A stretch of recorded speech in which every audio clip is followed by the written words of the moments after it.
o que você entendeu dessa primeira fala que a gente exibiu, né? Porque a segunda foi só um boa noite, certo, Paulinha? Da primeira de sexta-feira, o que você compreendeu dela?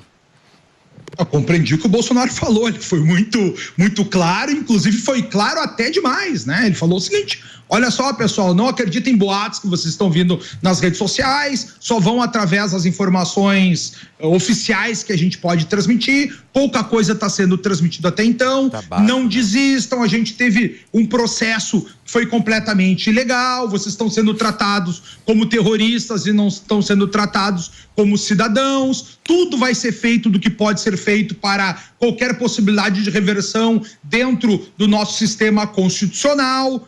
E a partir disso eu vou dar, uma coisa que me chocou muito que o Bolsonaro falou, eu vou dar a minha vida pela nação, e isso não significa só trabalhar 24 horas por dia, inclusive dar a minha vida física, que a gente está fazendo o melhor, as Forças Armadas estão fazendo o melhor, essa decisão não depende só de mim, essa decisão constitucional, a aplicação do remédio constitucional, de uma possível, agora não sei de qual remédio ele está falando, de alguns que a gente tem dentro da nossa legislação, não depende só de mim, depende de outras pessoas também, e no que depender de todas elas, vou fazer o meu melhor. Se isso não for resolvido, é porque eu não fui um bom líder.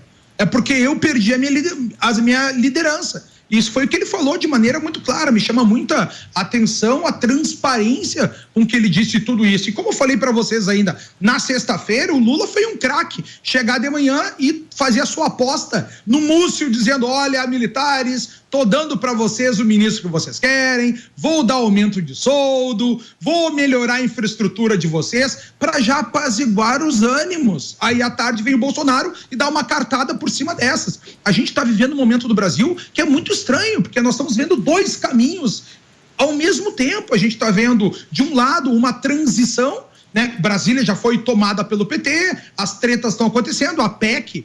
Bom, provavelmente a gente vai falar de novo mais um dia sobre a PEC, né? A PEC, meus amigos, o Bolsa Família era 70 bilhões, né? Como é que eles fizeram uma PEC mais que o dobro disso? É porque alguém está recebendo aquele outro 70 e poucos milhões. A gente tem que enxergar, eu falei para vocês, todo mundo foi comprado. Nós já estamos no mensalão 2.0, acontecendo livremente lá em Brasília. E por outro lado, a gente tem toda essa expectativa de povo na rua, do Bolsonaro em silêncio, e falando, e discussões, e aí uma ou outra pessoa só toca nisso. O grande consórcio, ninguém fala, até parabenizo a Jovem Pan que está mostrando esses dados, com algum outro viés aí do 24º andar ali do jornalismo, né? Bolsonaro falou, Bolsonaro diz que é fácil fazer uma ditadura no Brasil, mas daí cortaram a fala dele diz, é muito fácil quando a gente tem um outro poder que invade os outros poderes, quando a gente tem a busca pelo desarmamento, quando a gente tem a busca pela informação e a contra-informação. Então a gente tem que enxergar tudo isso de maneira muito clara. O Brasil está em polvorosa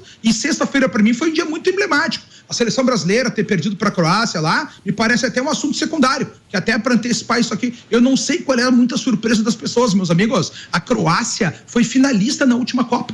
O que você estava com o Sul? Eu falei, se a gente conseguir um golzinho roubado no final, já me serve. Isso é verdade. E agora todo mundo chorando. Isso é verdade. Passo a bola para vocês aí, Paulo. Corretíssimo, Conradão. Ô Zé, deixa eu te fazer uma pergunta, porque você é um cara extremamente experiente em política, já cobriu aí inúmeras eleições, enfim, é um cara que está no Congresso Nacional todo santo dia.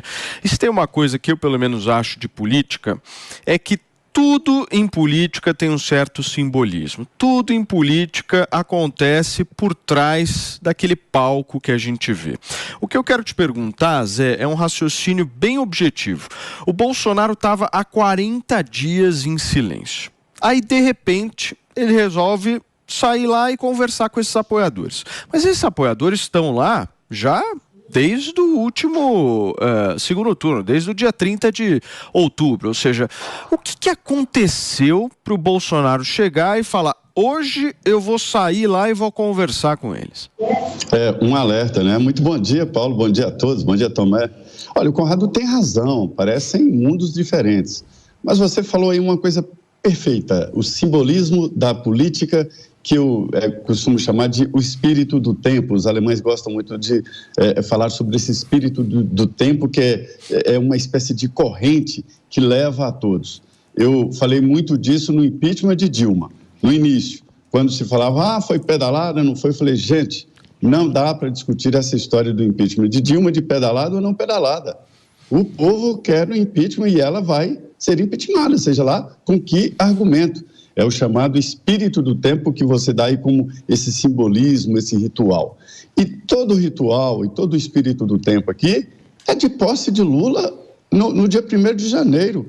É a diplomação hoje que oficialmente encerra o processo político e entrega o diploma, é o novo patamar, em que ele, de posse desse diploma, vai tomar posse no Congresso Nacional. E está encerrado, tem um prazo ainda para apelar, mas eu acho que diante dessa multa de 22 milhões, aí poucos partidos terão a coragem de questionar algo que não seja real, que se aparecer alguma coisa que possa comprovar alguma fraude ou alguma irregularidade, né? Mas existe esse espírito do tempo.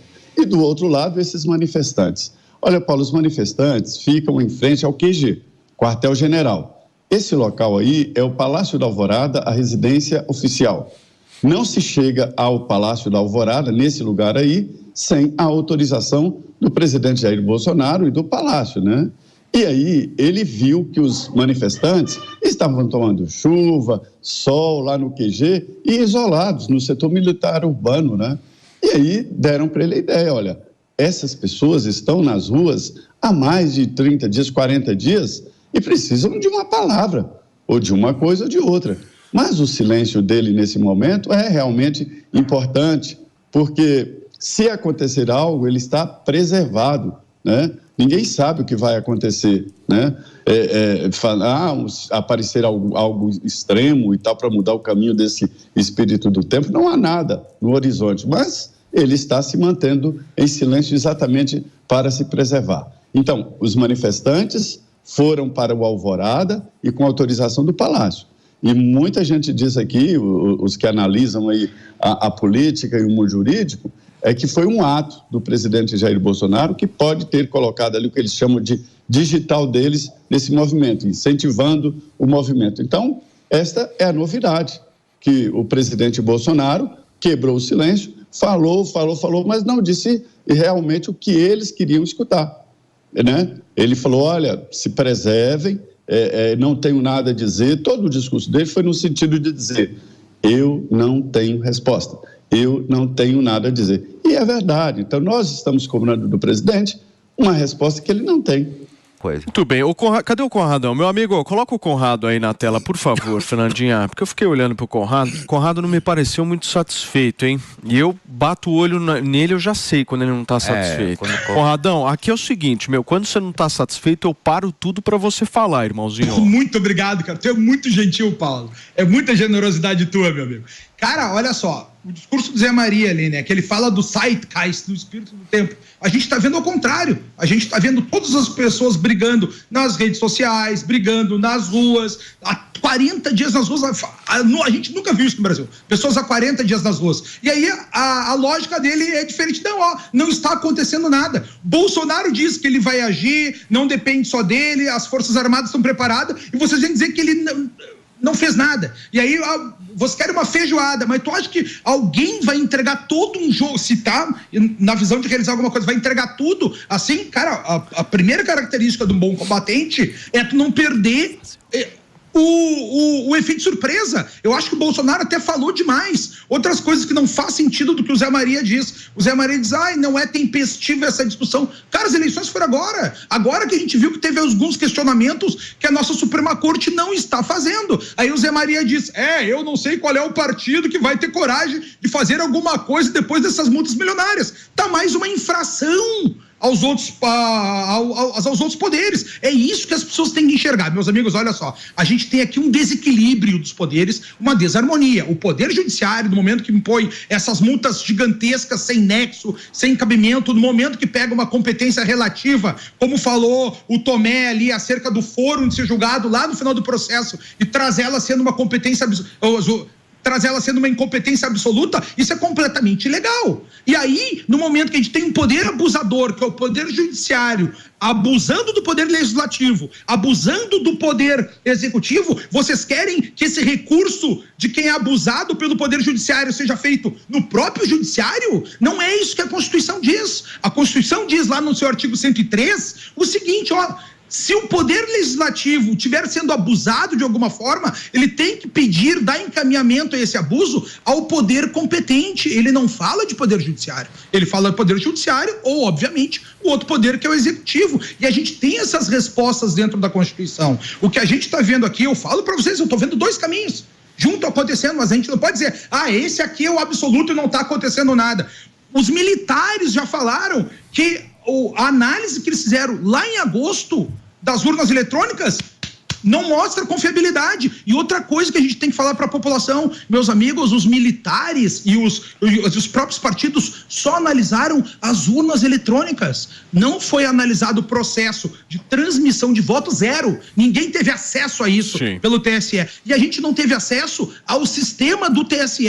Vocês enxergam? Só uma parte de tudo isso foi analisada e foi encontrados problemas. Dizer que não foi encontrado nada, eu acho muito temerário. Você só tá cutucando o Zé, né, Conrado? Eu percebi também. Por favor, Zé Maria, não vou deixar barato, não. Ele falou com as palavras assim, eu não disse que... Eu ligo o microfone. Ouvi o Fernando Conrado te cutucar um pouquinho. Você reparou também? Sim. Olha, eu vou repetir o Tancredo. O Tancredo dizia, quando me empurram, eu dou um passo atrás. Então não adianta me empurrar assim para PT, empurrar para a esquerda, que eu não vou. Mas bate... O seguinte, eu não disse que não está acontecendo nada. Se for Zé, disse que não está acontecendo nada, eu disse que está acontecendo tudo. Como não está acontecendo?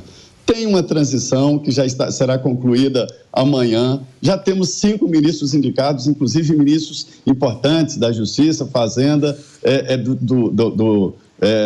da Defesa. E o ministro da Defesa futuro já está conversando com os comandantes, trocando os comandantes militares. Então está, sim, acontecendo muita coisa, e inclusive o povo nas ruas, no QG aqui em Brasília, agora na Porta do Alvorada, em várias instalações militares por todo o país, enfim. Mas está acontecendo, sim, muita coisa. Então, não me empurra que eu não vou, dou um passo atrás, não vou para a esquerda. E demais, assim, tem 3 pontos, Conrado, só 3 pontos. 3 pontos que a gente fica divergente. Eu já identifiquei. Um é essa história das urnas. Você disse que não viu a transferência. Sim, 4 relatórios. Um do Tribunal de Contas da União, um do Ministério da Defesa e um da Controladoria Geral da União e da OAB, que eu não considero da OAB porque não teve técnico, né? Todos acham que da urna para fora é perfeitamente verificável, enfim, é perfeito. Só o código-fonte que tem estabilidade. Olha só o que aconteceu, Zé. O Conrado, depois desse seu comentário, coloca o Conrado na tela. Cadê aqui, Fernandinha. Volta com essa imagem. Não, eu quero essa imagem aqui, ó. O Conrado paralisou. Coloca aqui na tela, aqui, ó. Dá uma olhada como é que ficou o Conrado aqui. Parou tudo ali. Muito bem. Conradão, você quer fechar aí, por favor? Rapidinho aqui, ó, só para deixar uma coisa clara, tá? O Zé Maria fala, todos os relatórios foram normais. Não foram. Os relatórios militares diz que não é normal. O Zé não está trazendo aqui, é só ler. Qualquer cidadão que sabe ler e escrever, é só ver ali. Outra coisa que o Zé diz, são meus 2 pontos contra ele. Não estou chamando de esquerdista, tá louco? Gosto do Zé e admiro o Zé. O outro ponto que ele diz, que isso aí é atemporal, essa discussão. Mas as discussões, as dúvidas suscitaram nas eleições do dia 30. Faz 40 dias que aconteceu isso aqui. É totalmente temporal. Agora a gente tem aqui, pela lei, né, com a diplomação, tem 15 dias para discutir se pode passar ou não pode passar. Vamos ver o que vai acontecer nesse prazo. Ô Paulo. Por favor, Zé. É o seguinte, eu só vou ler aqui para o Conrado para matar ele de inveja. Eu acabo de receber aqui, olha. Com honra e satisfação, participo que o comandante da Marinha, acolhendo proposta do Conselho da Ordem do Mérito Naval, resolveu pela portaria 269, de 7 de novembro de 2022, conceder-lhe a medalha do Mérito Tamandaré. Assinado aqui, ó, o comandante, o Antônio, vice-almirante Antônio Capistrano de Freitas Filho. Então, eu sou medalha do Mérito Tamandaré e amanhã vou estar na base naval recebendo essa medalha. Obrigado, pessoal da Aeronáutica.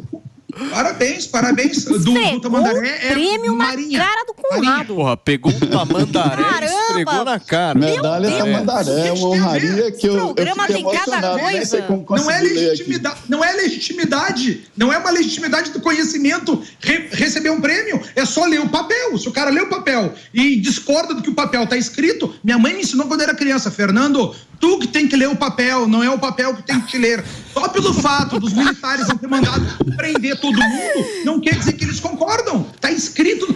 Qualquer cidadão aí que leia. Olha só, E a missão aqui é trazer as informações. Quem quiser, julga como quiser. Tá tudo certo. De uma vez por todas, todos os relatórios dizem que da urna para fora é perfeitamente auditável. Né? O código-fonte da urna para dentro, não sei se você entende o que eu estou falando. Bullshit! Não é verdade, Zé. Inglês agora. Não é verdade. Pelo amor de Deus, tem relatório aqui, ó. Umas expressões boas. Não, mas é que não existe isso. Os relatórios estão dizendo que a versão... Os militares nem sabem qual versão que eles analisaram, se era a mesma que estava na urna eletrônica. Tá então, da urna para fora, Conrado, da urna para fora. Não foi examinado, Zé. Não foi examinado como é que é a transferência, não foi examinado como é que chama do TSE. Não foi examinado. Zero exame. Turma, por isso, ninguém questiona, porque não examinaram. Perfeitamente.